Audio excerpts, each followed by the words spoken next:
কিরে Spiderman, bike কি নষ্ট হয়ে গেছে নাকি? আগেই বলেছিলাম এসব সস্তা বাইক কিনিস না। আমার বাইক সস্তা না, আমার বাইক হচ্ছে ফ্রি ফায়ারের সবচেয়ে দামি কোবরা বাইক। আর এই বাইকের সাথে কেউ টক্কর দিতে আসে না, যে আসে সেই হেরে যায়। শুনছিস গুকু, ওই ফকিং স্পাইডারম্যান কি বলে ওর বাইক নাকি সবচেয়ে সেরা বাইক। তাহলে চল স্পাইডারম্যান, আজকে তোর বাইকের সাথে আমাদের বাইকের রেসিং হবে। যে এই রেসিং এ জিততে পারবে তার বাইকটি হবে সবচেয়ে সেরা বাইক। ঠিক আছে আয়রন ম্যান, তাহলে রেসিং শুরু করা যাক। তাহলে চলো স্পাইডারম্যান, আর দেরি না করে রেসিং শুরু করে ফেলি। রেসিংটা এখান থেকে শুরু হবে। যে সবার আগে বাইক চালিয়ে এখানে আসতে পারবে তার বাইকটি হবে সবচেয়ে সেরা বাইক। হ্যালো বন্ধুরা, তোমরা কি করছো? স্পাইডারম্যানকে যারা ভালোবাসো তারা এক্ষুনি এই ভিডিওতে লাইক করে চ্যানেলটি সাবস্ক্রাইব করে দাও। আজকের এই রেসিং এ আমাকে জিততেই হবে। স্পাইডারম্যান, দাঁড়িয়ে থেকে কোনো লাভ নাই, চল আজকে রেসিং শুরু করা যাক। রেডি 1 2 3।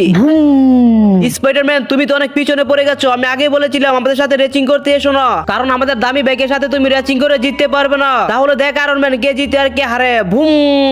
বন্ধুরা, আমি আয়রন ম্যান আর গোকুকে হারিয়ে দিয়েছি। তোমরা কি করছো? এক্ষুনি ভিডিওতে লাইক করে চ্যানেলটি সাবস্ক্রাইব করে দাও।